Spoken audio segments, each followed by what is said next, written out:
참 좋으신 하나님 아버지, 세상 많은 사람들 가운데 부족하고 저희들을 자녀로 택하여 주셔서 아바 아버지라 부르며 주님 앞에 나갈 수 있는 은총을 베풀어 주시니 진심으로 감사를 드립니다.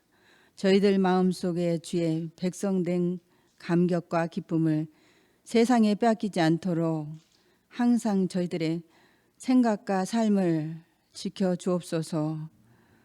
세상 사람들은 자기 생각대로 살아가면서 하나님 없이도 행복할 수 있다는 것으로 착각하고 살아가고 있습니다. 저희들의 어리석은 마음을 변화시켜 주시고 저들도 인생의 참 주인이신 하나님을 알고 섬길 수 있도록 은총을 베풀어 주옵소서.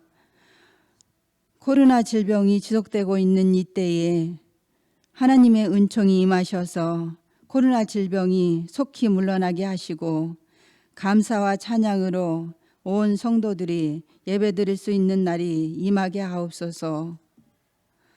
예배가 회복되게 하시고 주님께서 한 걸음씩 더 나아가는 신앙생활이 되게 하여 주시옵소서. 해외에서 선교하시는 이기철, 조지향, 백진식, 안승현 선교사님을 지켜주옵시고 강건하게 하셔서 선교 현장에서 많은 열매 맺게 하시옵소서. 이 시간 주님의 말씀을 증거하시는 강지연 전도사님 성령으로 충만하게 하시옵고 듣는 사람들이 주의 음성으로 들리게 하셔서 변화받는 삶이 되게 하여 주시옵소서. 이 시간 모든 말씀 예수님의 이름으로 기도드립니다. 아멘.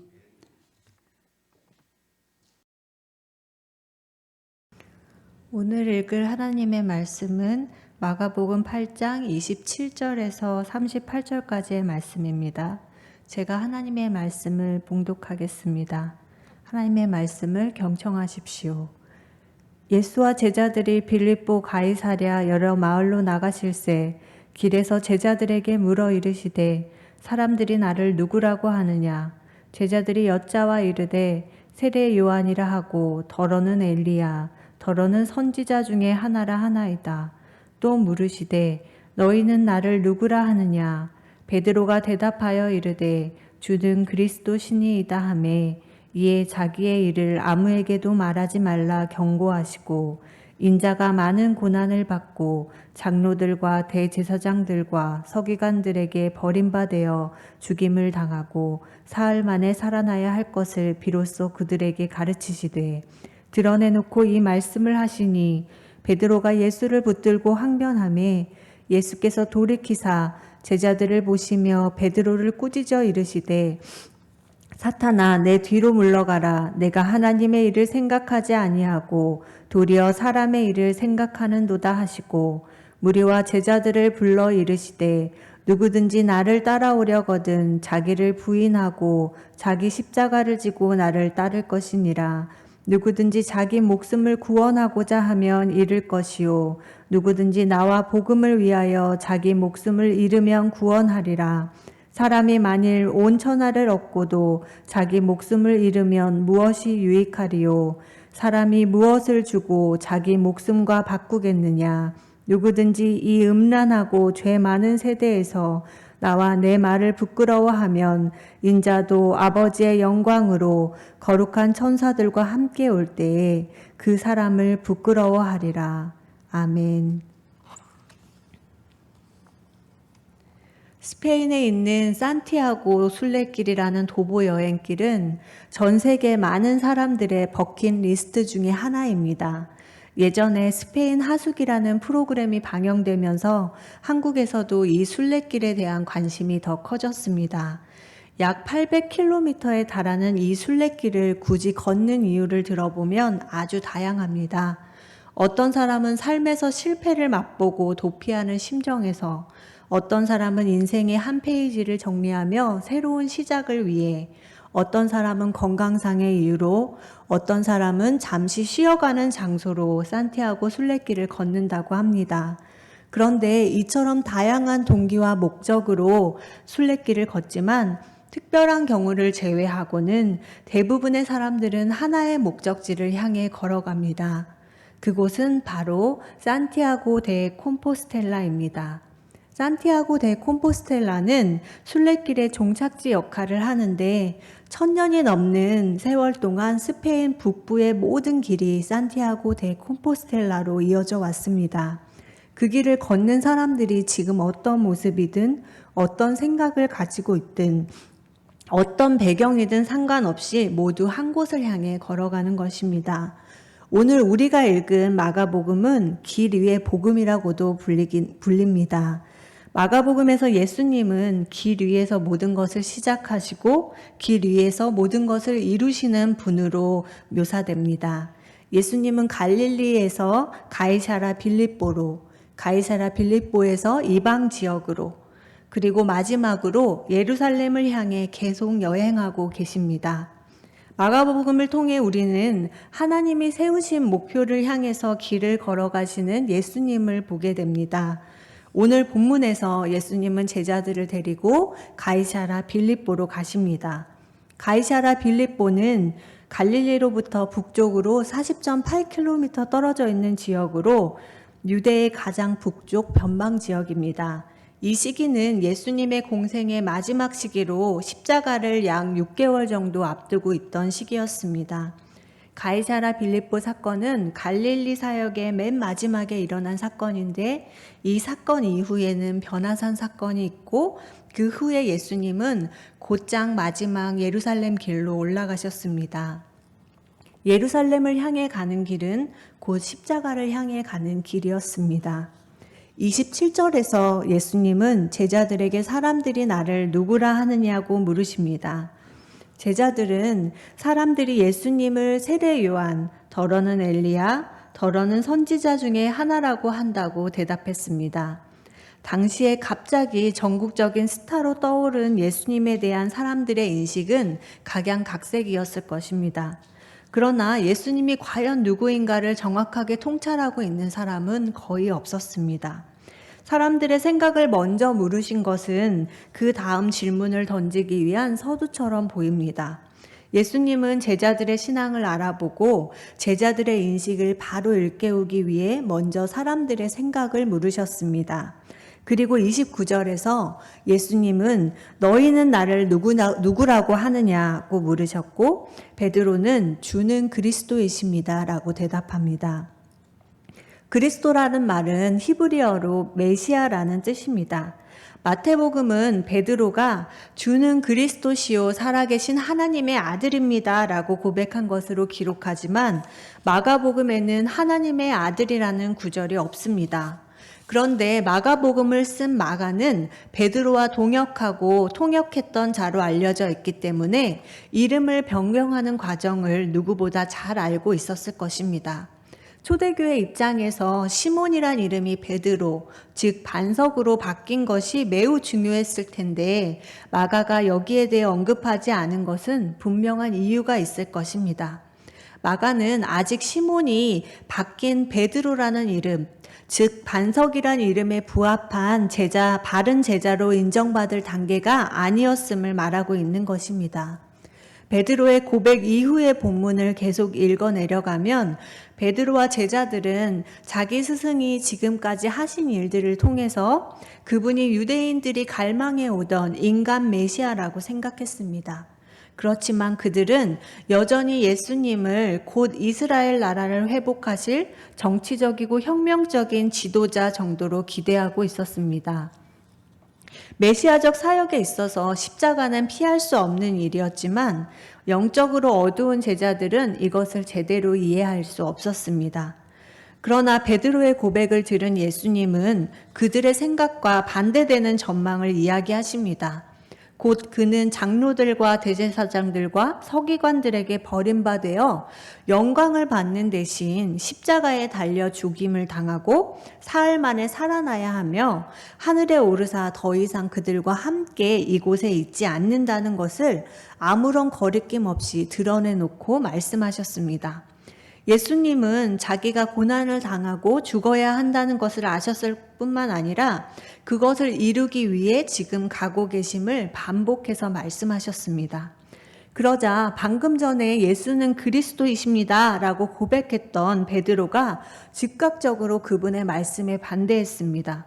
베드로는 예수님을 한쪽으로 이끌고 가서 꾸짖었습니다.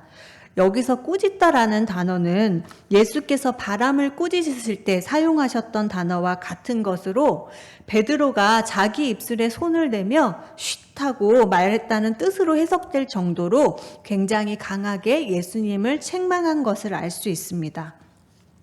그가 예수님을 꾸짖은 이유는 그분을 따르고 있는 자신의 안전을 위해서였고 그리스도로서 죽음과 부활은 그가 기대하던 메시아의 모습이 아니었기 때문이었습니다. 베드로의 꾸짖음을 들으신 예수님은 베드로와 달리 제자들을 향해 돌이키시며 모든 제자들이 알도록 드러내놓고 베드로를 꾸짖으셨습니다. 이것은 베드로의 생각뿐만이 아니라 모든 제자들의 생각이 그와 같았기 때문이었을 것입니다. 심지어 예수님은 베드로를 사탄이라고 말씀하시고 내 뒤로 물러가라 말씀하셨습니다. 거의 3년 가까이 함께하고 있던 예수님과 제자들이 이처럼 갈등을 일으키는 이유가 무엇일까요? 오늘 본문 33절은 마가의 핵심 구절로서 예수님과 제자들이 갈등을 일으키는 이유에 대해서 명확히 밝히고 있습니다. 33절 후반부를 다시 읽어보겠습니다. 내가 하나님의 일을 생각하지 아니하고 도리어 사람의 일을 생각하는도다 하시고, 예수님은 하나님의 일을, 제자들은 사람의 일을 생각하고 있었습니다. 베드로가 십자가의 길을 부정한 것은 하나님의 가치와 세상의 가치를 구별하지 못했기 때문입니다. 예수님을 따라다니며 3년간 배웠지만 베드로는 예수님의 순한 예고 앞에 세상 가치의 대변자로 나섰습니다. 예수님과 갈등했던 유대 지도자들이 사람의 전통을 가지고 하나님의 가치를 배격했다면 제자들은 일반 사람들이 중요하게 여기는 부와 명예, 지위 등의 세상적 가치로 하나님의 가치를 배격했습니다. 제자들은 하늘나라에 속한 것들과 앞으로 누릴 삶보다는 현세에 속한 것을 더 많이 생각했습니다. 그러나 하나님의 일보다 사람의 일을 더 생각하는 것은 매우 큰 죄임을 마가복음은 분명히 말하고 있습니다. 예수님은 베드로가 사탄에게 이용당하고 있다는 것을 아셨기에 사탄아 내 뒤로 물러가라 하고 말씀하셨습니다. 사탄은 광야에서 예수님께 3가지 유혹을 제시했는데 그것은 빵, 즉 굶주림과 기적과 정치적 세력을 얻으라는 유혹으로 모두가 세상적으로 가치 있는 일이었습니다. 사탄처럼 베드로도 예수님께 세상적인 가치를 선택하라고 유혹한 것입니다. 광야의 시험에서 예수님께서 세상적 가치를 배격하고 하나님만 높이셨던 것처럼 오늘 본문에서도 하나님의 가치와 세상의 가치의 대립은 계속되며 예수님은 사람의 일을 단호히 거절하십니다. 34절부터 예수님은 그리스도를 따르는 제자들의 길을 말씀하십니다. 그것은 사람의 일이 아닌 하나님의 일을 하는 것입니다. 하나님의 세상의 눈으로 보면 그 길은 결코 쉽지 않은 길입니다. 하나님의 일은 믿음을 가져야 하지만 사람의 일은 믿음이 그리 필요하지 않습니다. 하나님의 일은 세상에서 작아지는 것이지만 사람의 일은 세상에서 큰 자가 되고자 합니다. 하나님의 일은 사람들을 섬기는 것이고 다른 사람을 구원하는 것이지만 사람의 일은 사람들 위에 군림하고 다른 사람들을 이용하고 해칩니다. 하나님의 일은 세상을 위해 하나님께 헌신하지만 사람의 일은 자기가 속한 그룹이나 스스로에게 충성합니다. 하나님의 일은 이웃을 사랑하고 소유를 포기하고 다른 사람을 위해 생명을 버리는 것이지만 사람의 일은 자기가 속한 그룹과 자기 자신을 사랑하고 세상을 얻으려고 하며 자신이나 자기가 속한 그룹을 위해 다른 사람의 생명을 취합니다.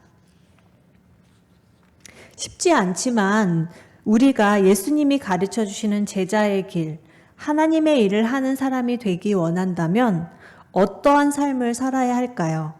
예수님께서는 34절부터 제자의 길을 우리에게 가르쳐 주십니다.